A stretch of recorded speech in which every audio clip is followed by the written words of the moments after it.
Hello, everyone. My name is Emily Ecker, and today I'm going to be talking about Chapter 2, titled Death Scene Basics from the Essentials of Medical Legal Death Investigation textbook. To start with a little introduction, medical legal death investigators work heavily in the field instead of working at one physical location. This means that the majority of their work is done on a crime scene rather than in an office setting. The investigators could work on a per-call basis if the jurisdiction is small and has less cases than a larger jurisdiction. Medical legal death investigators have knowledge in understanding death scene basics. This means that they are able to evaluate and document a scene, perform a body examination, and work closely with the family and other co-victims of the decedent. We're going to start off by talking about scene evaluation. EMTs, police, and fire are the first ones to enter the scene, and when they get there, they begin to secure the scene. They do this by removing individuals who are there and make sure nobody else enters the scene before there is a proper investigation. This could help preserve any crucial evidence.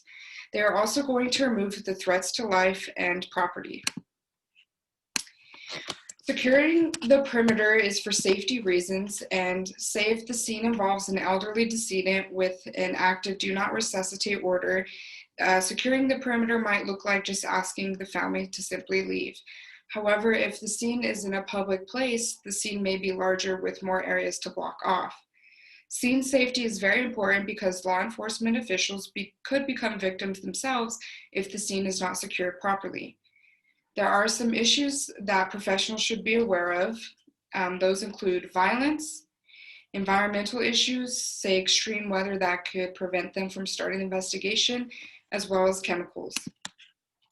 Pertaining to chemicals, there should be a cross-agency training between medical legal offices and area hazardous materials teams, so that way they are both on the same page when dealing with crime scenes that involve dangerous chemicals. Professionals should also look at secondary devices to see if there's any bombs or traps or things like that. And they should also evaluate the structural problems with this crime scene. They should see if there are live power lines, unstable grounds and buildings, or confined spaces that may be a safety hazard to the professionals. Once the scene has been secured, medical legal death investigators will meet with the supervising law enforcement official to kind of get a story of what's going on. They will also introduce themselves to the family, friends, or colleagues of the decedent, and they should be aware that this is not an interview. This is just to tell them that they are beginning the investigative process. Once that is done, they're going to enter and start the documentation of the scene. The first step in documenting a scene is photographs. Photographs are very important for preserving the scene, and they allow the investigators to look back without actually having to be on the scene themselves. You should photograph anything prior to introducing anything new, including yourself, before moving anything to or from the scene. There will also be crime lab technicians who will also help to photograph the scene so this process moves smoothly. You should start with the big picture and then focus on the details. In the first photograph, you're going to show the entire area showing where the decedent was located. For example, if they were located on the bed, then the photograph should be of them from the doorway to do a kind of like a panoramic of the whole room that they're in. The next shot is going to be of the whole body, and this is going to show the position the body was found in. Then you're going to move on to specific sections of the body. It is important that you take an identification photo because it could help you with the identification process, and it could also preserve the state that the person was in prior to decomposition. The next 6 photographs are going to be of the anterior and posterior of the body, and this is going to be done in the supine position, and you're going to photograph in sets of 3 of the head, neck, and chest, and you're also going to include the upper arms. From there, you're going to take a picture of the abdomen, pelvis, and lower extremities. You're going to do this in the prone position, and the photographs are going to be taken at a 90-degree angle, so that way there's no distortion in the pictures. If who you're photographing is partially clothed, you're going to take a picture of them with the clothes on, and then you're going to kind of alter where you need to see the skin underneath in order to take a photograph of that. From that, you're going to do close-up pictures, and that's going to include taking pictures of any tattoos, injuries, identification marks, moles, birthmarks, etc., and important items around the scene. With the important items around the scene, you're going to take a wider range photo and then a photo of the close-up to show exactly where that item was being photographed from. There's also going to be additional photos taking, and that's going to be of prescription medications, possible drugs of abuse, and items that may have caused or contributed to their death. This could be anything from knives, guns, marijuana, things like that. You're also going to want to take negative photos, and negative photos are pictures that show something that illustrates that nothing is wrong in the picture and that nothing contributed to the decedent's death as it relates to a certain part of the body. You're also going to use rulers and diagrams as a size indicator and a documentation of the scene. So what you're going to do, you're going to take pictures with and without the ruler to kind of get a size of the weapon or the bullet, things like that. And then to document, it's basically just going to show, where the bodies were, along with any furniture that's in the house and things like that. The next step in documenting a scene is performing an exam. The most important piece of evidence is the body.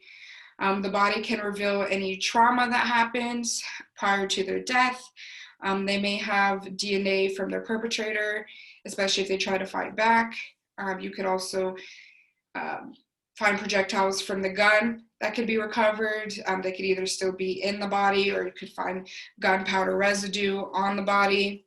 And then the body can also show natural diseases that may have led to their death. The exam should be the same for expected deaths or unexpected deaths in order to make sure it's accurate across the board and there's no mistakes made. You should be doing a head-to-toe examination, kind of like a physical, to see any signs of normal development, disease, or if there's any trauma present. You're going to start with the visual examination, and so you're going to look at the position of the body. Were they in the bed? Were they seated? Or did they collapse from a standing position? And then you're going to see if there's any evidence that a traumatic event happened or that their body was in a position that altered their breathing. Next, you're going to want to start palpating, and this can determine general body temperature. It can find any deformities, and it can determine if the positioning of the various body parts is consistent with normal anatomy. You're going to palpate with the two pads of your fingers because they are the most sensitive. You're going to start with the head and neck area, and you're going to document on a diagram, say a piece of paper with a body diagram, where these injuries or deformities are. Then you're going to palpate the cranium, facial bones, and jaw. You also want to make sure you're assessing their teeth. Are there any missing? Things like that. You're going to assess the lips, undersurface, buccal mucosa, and that's basically your cheeks, the insides of your cheeks, the frenulum, which attaches your lips to your gums, and also your tongue. Then you're going to move on to the eyes, and you're going to look at the color of the iris specifically. You're also going to look for tachynoary, which is basically the drying artifact of the eye in which a brown line will appear. And then you will assess the neck and the lymph nodes, and you will assess the trachea midline position. And if that is not in the right position, then foul play could have been involved.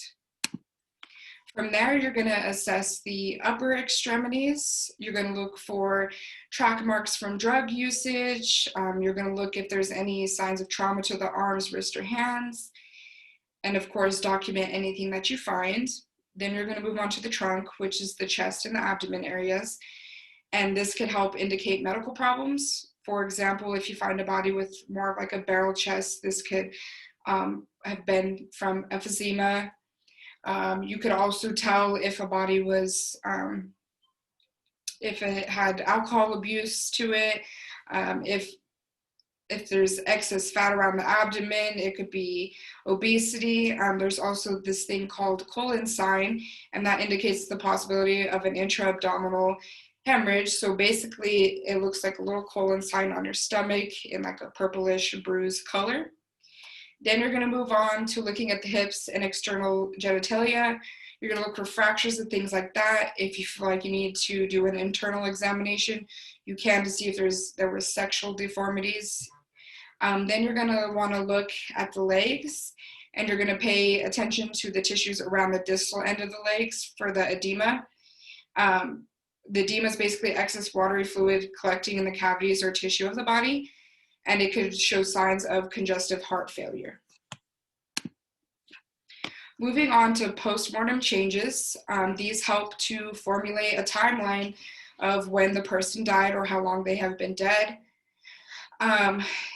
Other ways to determine time when looking at a time frame are cell phones, seeing where their cell phones pinged on a tower. If a person was supposed to go to a meeting but they ended up missing it, that might be a timeline. Or you could ask for witness statements in regards to time. Where were you at this time? Was he or she there? Things like that. The first postmortem interval I'm going to talk about is algor mortis, and that deals with the person's body temperature. So the temperature is greatly affected by internal and external factors. For example, if the decedent's activity level was heightened before they died, their internal temperature might be higher.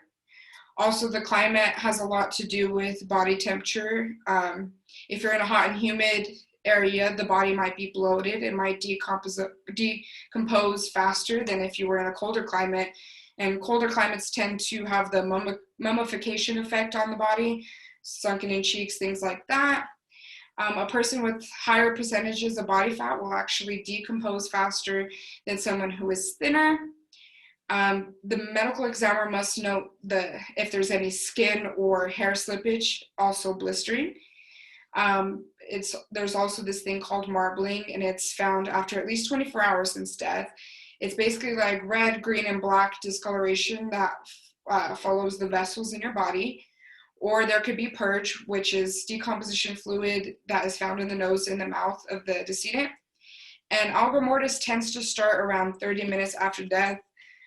Fair warning, this next slide, and as we go through the post-mortem intervals, there are going to be some graphic images, so I just wanted to fair warn you guys.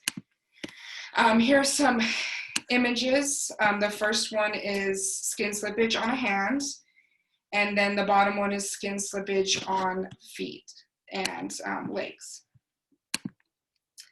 The next postmortem interval that we're going to look at is called livor mortis, and this is the pooling of the blood dependent with gravity. If, say, a person dies on their back, then the blood will flow to the person's back, and basically livor mortis can show you the position that the person was in when they died. And there's also blanching, which is the white pale appearance. So if there's a spot with white, then you know that they weren't laying on that side and things like that.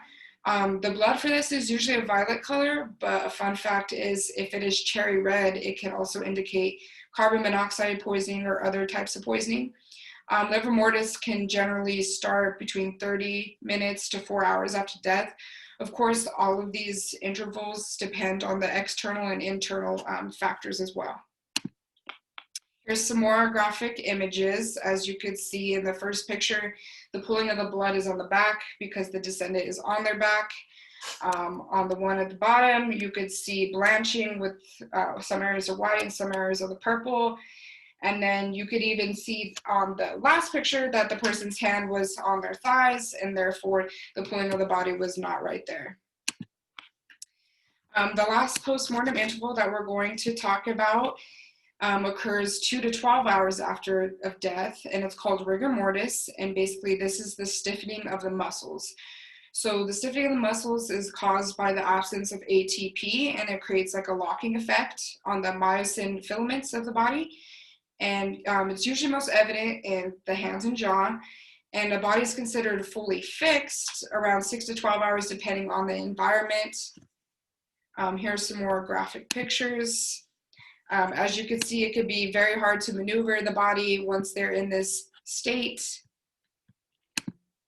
We're going to move on to a discussion question. I would like to ask you guys if you think postmortem intervals should still be utilized, even though they don't always give accurate time frames. As you could see, the time frames are very iffy and they depend on external and internal factors. So who's to really say that they are accurate when determining time of death? So if you guys would like to answer that question, please comment on my video below. I also have a little video for us to watch, and it's going to be a body examination.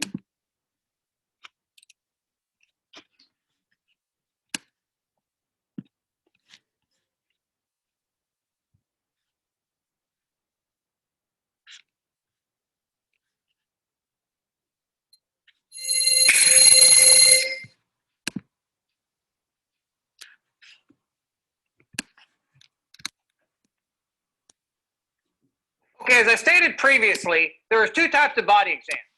Okay, the one is the forensic post-exam at autopsy. And some forensic pathologist just does a external exam. And that's not what we're talking about here. What we're talking about here is an external exam or a body assessment, something that you do on the scene. Because you want to check to make sure that if there's any wounds present here, you document them. You look at post-mortem changes to ensure that what you're seeing at the scene matches the apparent cause and manner of death and the story that you're getting, and whether the body has been moved or altered or redressed in any way. That's what you're looking for here. And as you go through the body exam, you'll document injuries, wounds, tattoos, things about the body that you see that can change prior to autopsy. So you want to document them here. So we're going to go through this step by step, and I'm going to show you how to document, how to photograph, and how to look at the body from head to heel. Now, it is important that you do the exam from head to heel and that you do it the same every time. That way you don't miss something or you don't do it differently and cause confusion later on. So first thing you want to do is start with the head. So again, we have our decedent here. We start at the head, and we first want to make sure that we check for rigor mortis. We look for lividity in the ears, and then we feel the skull, we feel the neck, we look for signs of injuries. If there is any injuries, we want to document those. How does the neck feel? How does the skull itself feel? And the jaw, things like that.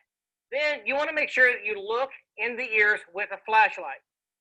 So take a flashlight and you look in the ears. Is there any dirt, blood, brain matter? What could be in the ears? Check the eyes.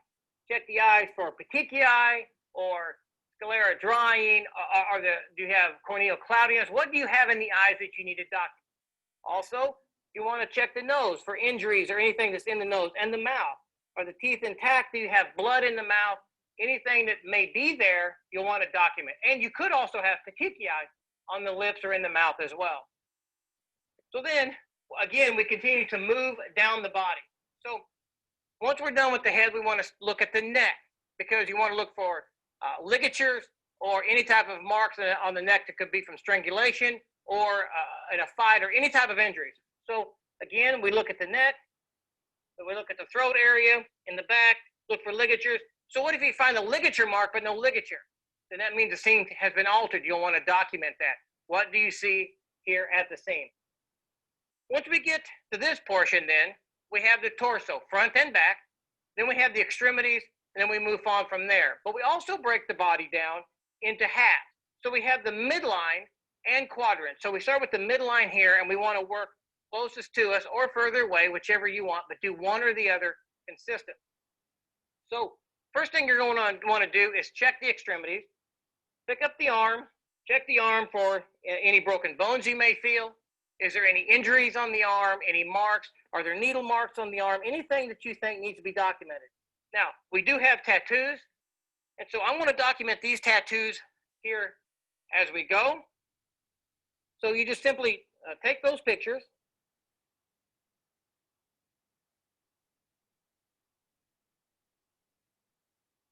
And any injuries that you may see, you'll want to take those pictures as well. And of course, if you have an injury, you'll want to take the picture with and without scale so that you can get a good reflection of what the wound looks like. Okay, so then you want to go to the other arm. Again, look for any injuries, any marks, anything that the arm may have that you want to document. Check the hands. On both hands, make sure you're checking for whether the fingernails are torn or ripped. Could be an indication of a struggle or a fight. Are there any defensive wounds on the hand? Is there anything about the hands or fingers that needs to be noted?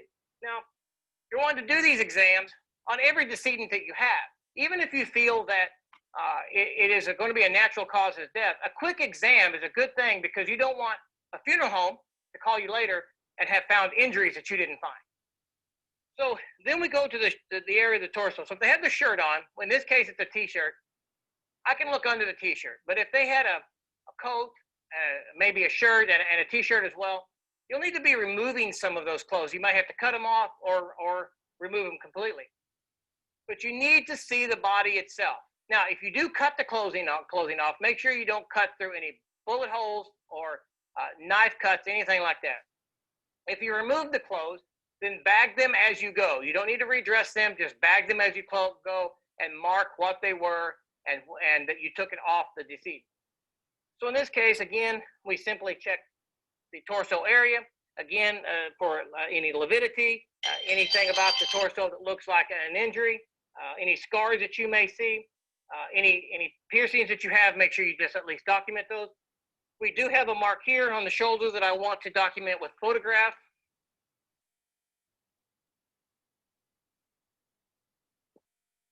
And of course, we can also document that on our forensic exam, our chart, a forensic exam chart. Again, nothing here. Then we need to roll the body over to check the back. So in that case, again, pull this arm in. All you got to do is simply roll the body as a whole and look at the back. Nothing of injury there. Nothing you need to note. If you do, then just make sure you do note it and photograph it. So then we come back. We've got the torso done. We got the head, the neck, the torso done to here. Then we get to the point of the extremities here. So in this case, we have the shorts. We're going to have to check the groin area in a minute, but first let's check the legs. Nothing here of interest. Check rigor mortis, whether or not is it consistent. Is the lividity consistent? Both legs. Check both for injuries. If you take the socks and shoes off, in some cases you may want. If you take them off, make sure that you bag them separately between left and right.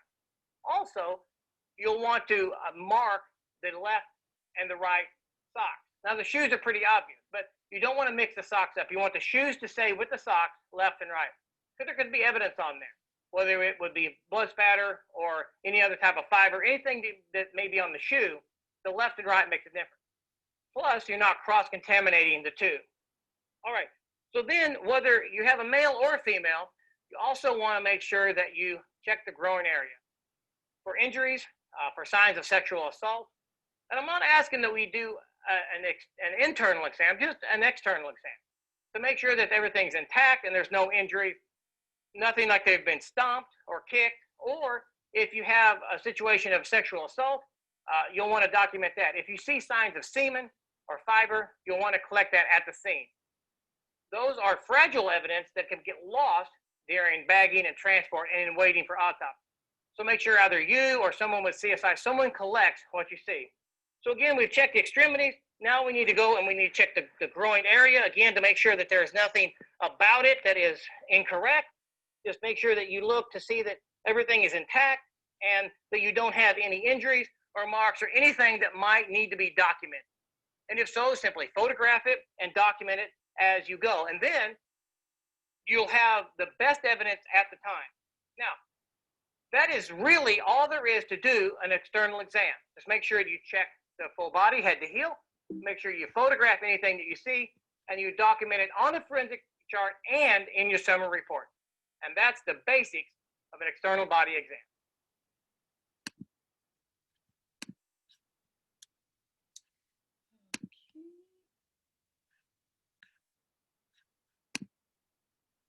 So basically, that is the basics on an external body exam. Next, we're going to be moving on to documenting scene findings as a team. Normally, there's going to be a scene log there, and you're going to document who was at the scene and at what time to make sure that no evidence goes missing, or they know who was there at that time, who they could investigate if something did go missing, things like that. There's also going to be notepads, scene forms, personal protective equipment like gloves and shoe covers, flashlights, etc., things like that. Then they're going to go through the initial walkthrough, and that's going to be the law enforcement official and the medical legal death investigator. They are careful not to open anything or touch anything. and they have an understanding of the applicable laws and statutes. And then once they begin to collect evidence, they begin to collect medications, biological trace evidence, and they preserve these so that way everything can be sent for the body to get an autopsy. As far as preserving evidence, biological, which is oftentimes like semen or blood, so they're going to dry it on a drying rack in say it was like an article of clothing with blood on it. They're going to dry that out in a sterile environment, usually at the crime lab, to avoid any mold, and they're going to place it in a paper bag for transport from the scene. This allows items to breathe and provides no condensation, so therefore no mold can come about and ruin the evidence. Trace evidence, which is like hairs, fibers, paint chips, they're usually grabbed with a clean glove or forceps and placed on a filter paper. That paper is folded to fit the appropriate size and put in a manila envelope. On the manila envelope, you'll have the case number, what the item is, where you recovered it from, and the time and date of collection. And then the body overall, you're going to bag the hands to help contain either gunshot residue or DNA of the perpetrator. Any exposed feet are probably going to be covered with paper bags, and the body is going to be in an evidence sheet to hold in any other trace evidence that might be on the body to help preserve it for an autopsy. Next, we're going to talk about obtaining a medical, social work, and family history. Usually medical legal investigators will request medical records from the decedent's primary care physician. They could also interview a family member about their medical history. The medical history provides an overview of the descendant's death history at the time of their death. It could also show if there was any changes. Most people get a physical done every year, but if looking on the records, they started going more often for other reasons like diseases and things like that. This could help determine cause of death. It could also see if the person used any substances or abused any substances, as well as determine the type of lifestyle they lived. Did they eat healthy? Did they exercise? Things like that. And then they could also show a family history of diseases that that person might have had. And so when making a positive identification, you could get that through fingerprints. They'll use the 10 print cards. All 10 prints will be on one card to observe. You could look at the DNA of the person, or even the DNA of the perpetrator to get a positive identification on them. You could also use image comparison with antemortem radiography. So you could look at previous x-rays and things like that compared to where they're at now to see what might have happened at the time of their death. You could also use dental records to identify a person. It'll show where they have cavities or root canals, anything like that. With all the above, a medical legal examiner can sign a death certificate and therefore make a positive identification. Any questions that I would ask? If anybody has any questions, please comment below. Overall, the main goal for a medical legal death investigator is to not only have a secured and safe scene, but to preserve as much evidence as possible. And they want to make sure that everything is done in a critical way, so that way evidence is not destroyed, and that way they could get a sense on what caused the person to die, under what circumstances. This could help with, of course, signing the death certificate, but also letting the family be at ease with the death of their family member. So basically that's all today. If you have any questions, please leave them below. And that was chapter 2, Death Scene Basics. Thank you.